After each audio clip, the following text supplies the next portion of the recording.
সকাল সকাল চলে আসলাম ছাদে। তো এই যে দেখতে পাচ্ছ কত সবজি সংগ্রহ করেছি।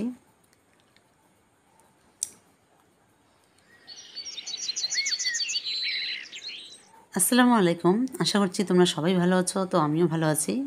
আজকে একটা নতুন ভিডিও নিয়ে তোমাদের সামনে হাজির হলাম। তো আমি সকাল সকাল ছাদ বাগানে চলে আসলাম। আজকে অনেক সবজি সংগ্রহ করব।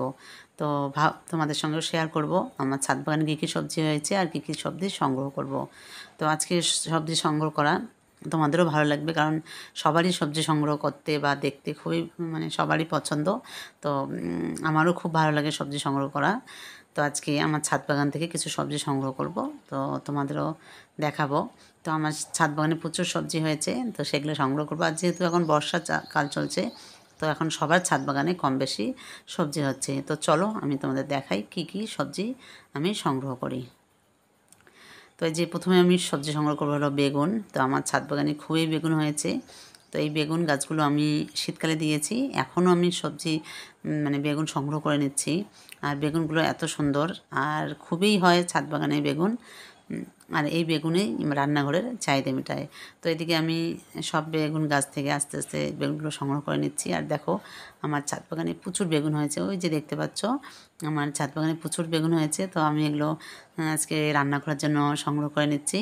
আর আমি একটা ভিডিও দিয়েছি বর্ষাকালে ছাদ বাগানটা আমার কেমন হয়েছে, সেই ভিডিওটা তোমাদের আমি দিয়েছি, তোমরা দেখে নিও।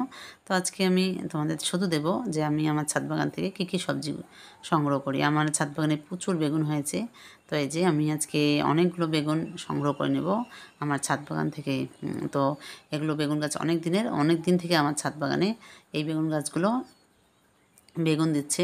আসলেই খুবই ভালো লাগে এরকম ছাদ বাগান থেকে যদি সবজি সংগ্রহ করা হয়। তো তোমাদের কার কার ছাদ বাগানে এরকম বেগুন হয়েছে অবশ্যই অবশ্যই কমেন্ট করে জানাবে, খুবই ভালো লাগবে। তো এই যে আমার ছাদ বাগান থেকে দেখো সব গাছ থেকে আমি বেগুন সংগ্রহ করে নিচ্ছি, তোমাদের একটু ভালো করে দেখাই। তো এই যে দেখো ভিতরেও অনেক বেগুন আছে, সেটা খুঁজে খুঁজে বের করতে হয়। আর অনেক বেগুন ছাদের বাইরেও গেছে, সেগুলো একটু ডালটা টেনে এনে আমি সেগুলো সংগ্রহ করে নিচ্ছি। আর বেগুনগুলো এত সুন্দর যে একটাও বেগুনের ভিতরে পোকা হয়নি, বেগুনগুলো একদম সুন্দর হয়েছে। আর বেগুনের গাছগুলো বর্ষাকালে এত প্রাণবন্ত হয়েছে, দেখলেই খুবই ভালো লাগে এই বেগুন গাছগুলো। তো এদিকে আমার মোটামুটি বেগুন সংগ্রহ করা হয়ে গেল। তো তোমাদের দেখাচ্ছি আমি কতটুকু বেগুন সংগ্রহ করে নিলাম। তো এই যে দেখো কতগুলো ঝুড়িতে বেগুন সংগ্রহ করে নিলাম, আজকে এটুই হয়ে যাবে। তো চলো এবার কি সংগ্রহ করে তোমাদের দেখাই। তো প্রথমেই দেখাচ্ছি আমি এবার ঢ্যাঁড়স সংগ্রহ করে নেব। তো এই যে দেখো আমার ছাদ বাগানে বেশ কিছুটা ঢ্যাঁড়স গাছ আছে। তো এই ঢ্যাঁড়স গাছে এখন ঢ্যাঁড়স ধরা শুরু হয়ে গেছে। তো এখন আমি এই গাছ থেকে একদিন বা দুদিন পর পর আমি ঢ্যাঁড়স সংগ্রহ করে নিতে পারবো। আর ঢ্যাঁড়স খুবই ফলন হয়, ঢ্যাঁড়সেরও খুব ফলন হয় ছাদ বাগানের দিকে, তোমরা সেটা রান্নাঘরের চাহিদা মেটাতে পারবে। তো এই দিকে ঢ্যাঁড়সটা আমি যেহেতু কাঁচি ছাড়াই এটা হাত দিয়ে কেটে নিচ্ছি, একটু শক্ত লাগছে। তো যাই হোক, এবার আমি একটা কাঁচি নিয়ে আসলাম কাটার জন্য। হাত দিয়ে একটু কষ্ট হয় আর গাছটারও আঘাত পড়ে। তো যাই হোক, আমি একটা ছুরি নিয়ে আসলাম ঢ্যাঁড়স কাটার জন্য। তো মাশাআল্লাহ দেখো আমার নিজের ছাদ বাগান থেকে আমি ঢ্যাঁড়স সংগ্রহ করে নিচ্ছি। তো খুবই ভালো লাগছে এভাবে সবজি সংগ্রহ করা। আর আমার ছাদ বাগানে একটা জিনিস হয়েছে খুব সুন্দর, সেটা হলো মিষ্টি কুমড়োর শাক। মিষ্টি কুমড়োর শাকটা এত হয় ছাদ বাগানে, তোমরা যত কাটবে দেখবে তত বেশি হবে ছাদ বাগানে। আর আমার যেটুকু ছাদ বাগানে আমি যেটুকু চাষ করেছি মাশাআল্লাহ খুব সুন্দর হয়েছে মিষ্টি কুমড়ো। এইদিকেও আমার ঢেঁড়স হয়েছে। তো আমি সব ঢেঁড়সগুলো এক এক করে তুলে নিলাম। তো এবার তোমাদের দেখাবো আমার ছাদ বাগানে দেখো কত করলা হয়েছে। আর মাশাআল্লাহ করলা এত হয়েছে যে তোমাদের আর কি বলবো, অনেক দিন থেকে আমি করলা সংগ্রহ করে নিচ্ছি। আর এই দেখো কত বড় বড় সাইজের করলাগুলো।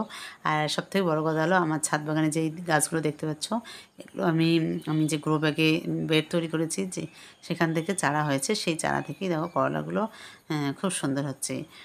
আর এদিকে দেখো আমি কতগুলো করলা সংগ্রহ করে নিচ্ছি। আর কিছু কিছু করলা পেকে গেছে। আর আমার পাকা করলা খুবই পছন্দের একটা জিনিস। তো তোমাদের কার কার ভালো লাগে অবশ্যই বলবে। এদিকে আমার ছাদ বাগানে দেখো প্রচুর করলা পেকে গেছে। তো আমি যেগুলো বড় বড় হয়েছে কাঁচাগুলো সেগুলোও ছেড়ে নিচ্ছি। আর দেখো একটা ফেটে গেছে, তো ফেটে যেটা গেছে ওটাও ভালো, সেরকম আমার ছাদ বাগানে পোকা আসেনি। আর উপরে কিছু আছে সেগুলো আমি ছেড়ে নিচ্ছি করলা। আর ছাদ বাগানে এখন সবারই কম বেশি করলা হচ্ছে, কারণ ছাদ বাগানে করলাটাও খুব সুন্দর হয়। শুধু একটু যত্ন করলে ছাদ বাগানের সব গাছেই সুন্দর হয়। মাশাআল্লাহ, আমার ছাদ বাগানে করলা যেমন হয়েছে, আর আমার ছাদ বাগানে এত পরিমাণে লেবু হয়েছে দুটো গাছে, মানে খুবই হয়েছে। সেটা আমি আরেকদিন একটা ভিডিওতে দেখাবো। আমি লেবু গাছের যত্ন যখন করব তোমাদের সঙ্গে একটু শেয়ার করব। তো এদিকে আমি অনেকটা পরিমাণে করলা সংগ্রহ করে নিলাম। তো এবার তোমাদের আরেকটা জিনিস দেখাবো, সেটা হলো আমার ছাদ বাগানে দেখো এদিকে আর আমার ছাদ বাগানে বড়াই মরিচ আছে, সেই বড়াই মরিচগুলো কিছু সংগ্রহ করবো। আর যে মরিচগুলো আছে ওগুলো এখনও হয়নি, ফুল চলে এসছে, তো কিছুদিনের মধ্যে ওগুলো আমার ছাদ বাগানে হয়ে যাবে। তো এদিকে ছোটো ছোটো বড়াই মরিচগুলো এই দেখো কত, এগুলো একটু বড় হলে এগুলো খুলে যায়, মানে এত বোটাটা এত মানে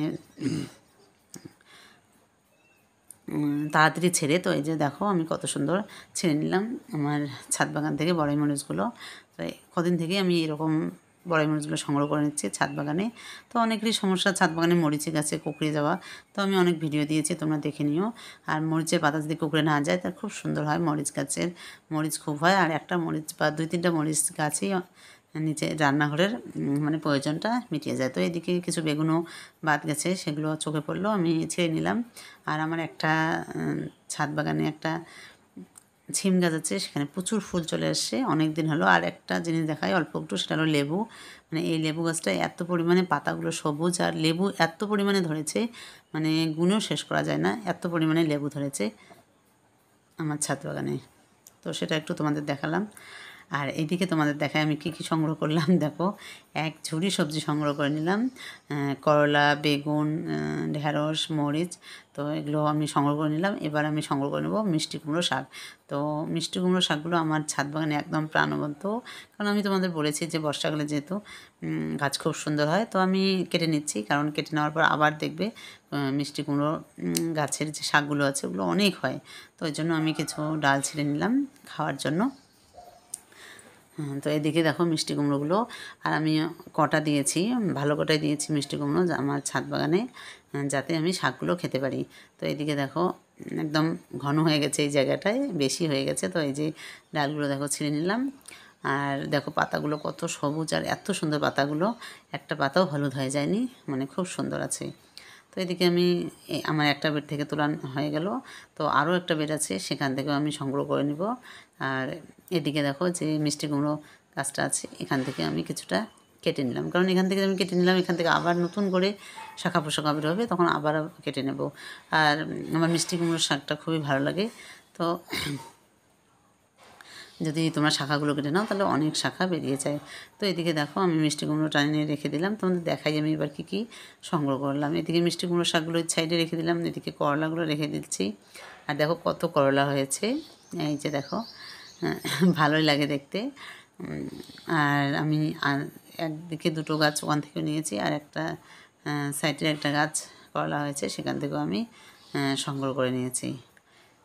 তো এদিকে ঢ্যাঁড়সগুলো আমি নিয়ে নিয়েছি, এই দেখো ঢ্যাঁড়সগুলো কত সুন্দর। আর আমার ছাদ বাগানে একটা পোকাও নেই, মানে পোকাগুলো আমি যেহেতু জৈব সার ব্যবহার করি মাঝে মাঝে 10 দিন অন্তর অন্তর, সেহেতু আমার ছাদ বাগানে সেরকম পোকা মাকড় বা কোনো ছত্রাক আসেনি। তো এদিকে দেখো বেগুন, তারপর গোল গোল মরিচগুলো হয়েছে।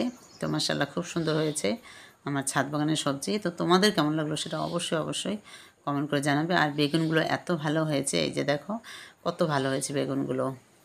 তো আজকে তোমাদের সঙ্গে শেয়ার করলাম আমার ছাদ বাগানে, তো তোমাদের সঙ্গে সব শেয়ার করলাম। তো আজকের ভিডিওটা তোমাদের কেমন লাগলো, আর আমার ছাদ বাগানের সবজি সংগ্রহ করাটা কেমন লাগলো, তোমরা অবশ্যই আমাকে কমেন্ট করে জানাবে। তো আজকের ভিডিওটা আমি এখানেই শেষ করছি। তোমরা সবাই ভালো থেকো, সুস্থ থেকো, তোমাদের সঙ্গে নেক্সট ভিডিওতে দেখা হবে।